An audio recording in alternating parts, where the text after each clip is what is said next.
मैं doctor Sunita Kulshreshtha MSJ college प्रथम वर्ष में प्रथम प्रश्न पत्र में आज कवि का रूप भाग 1 के बारे में आपको बताऊंगी। कबीर जो हैं उन्होंने ऐसे कार्य किए हैं कि वो हमारे समाज में समाज सुधारक के रूप में, भक्त के रूप में आए। किंतु कवि की जो साखियाँ हैं, कबीर वाणी में जो साखियाँ हैं या पद हैं या उनकी रमैनियाँ हैं, उनके आधार पर हम ये कह सकते हैं कि कवि का जो कवि रूप था वह भी कहीं कम नहीं था। कवि रूप के बारे में आपको मैं अभी ये बता चुकी हूँ कि कबीर समाज सुधारक भक्त के साथ साथ में कवि रूप में भी हिंदी साहित्य में अपनी महत्ता रखते हैं। यह निर्विवाद है कि कबीर एक संत साधक थे। काव्य रचना उनका लक्ष्य नहीं था। भारतीय काव्य परंपरा से उनका कोई संबंध नहीं था। उन्होंने काव्य के अंगों और तत्वों का अध्ययन नहीं किया था। उन्हें अलंकार, छंद, रस, रीति, गुण, वक्रोक्ति आदि का शास्त्रीय ज्ञान नहीं था। इसलिए शास्त्रनिष्ठ आचार्य परंपरा के आलोचकों ने उन्हें कवि रूप में महत्व नहीं दिया। यह होने पर भी हिंदी साहित्य के प्रत्येक इतिहास में कबीर का उल्लेख किया गया है, उनके विचारों का अध्ययन किया गया है, उनके काव्यत्व को भी किसी न किसी रूप में स्वीकारा गया है। कबीर के अध्येताओं ने और समीक्षकों ने उनकी वाणी में निहित कुछ ऐसी विशेषताओं को लक्षित किया जिनके आधार पर कवि को कवि रूप में प्रतिष्ठा प्राप्त हो सकी।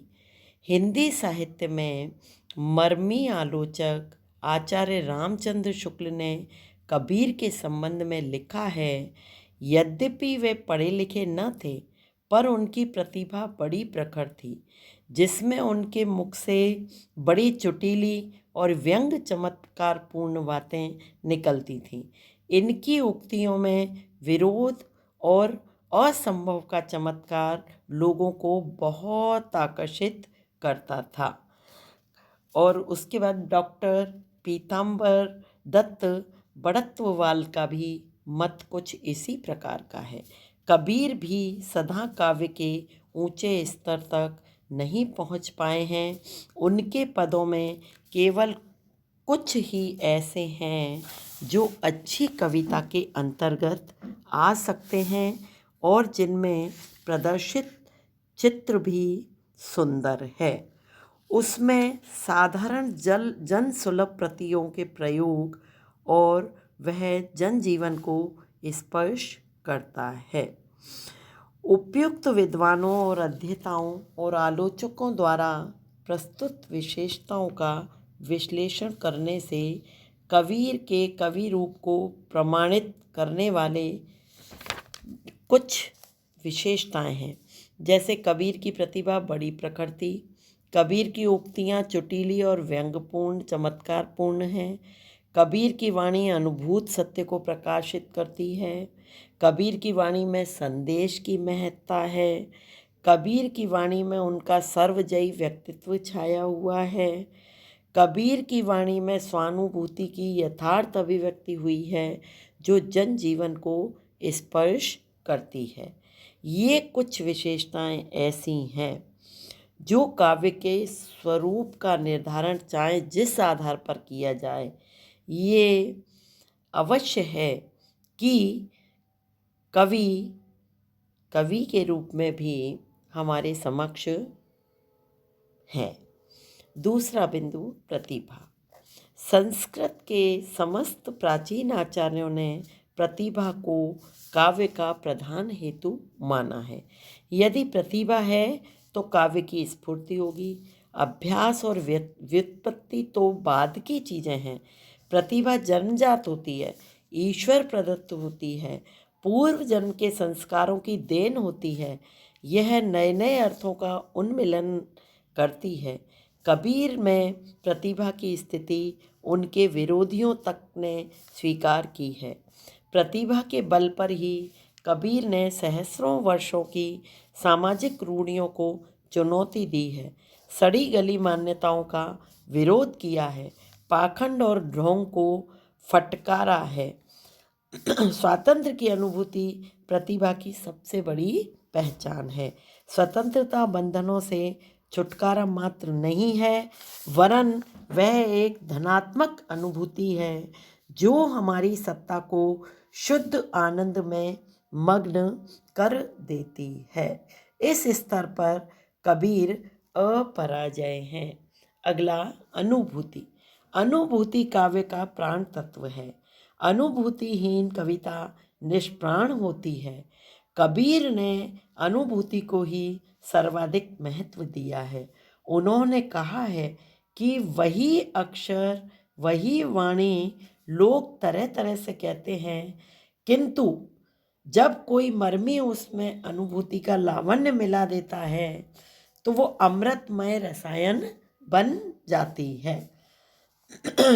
कबीर ने कहा है, सोई आखर सोई बैन, जन जूजू बाँचवंत, कोई एक मेले लवनी, अमी रसायन हंत। यानी ये कबीर ग्रंथावली में ये कहा गया है। कबीर की दृष्टि में अनुभूति ही वह तत्व है जो वाणी को अमृतमय बना देता है। जिस अनुभूति के संग स्पर्श से कबीर ने अपनी वाणी को अमृतमय बनाया वह है प्रणयानुभूति।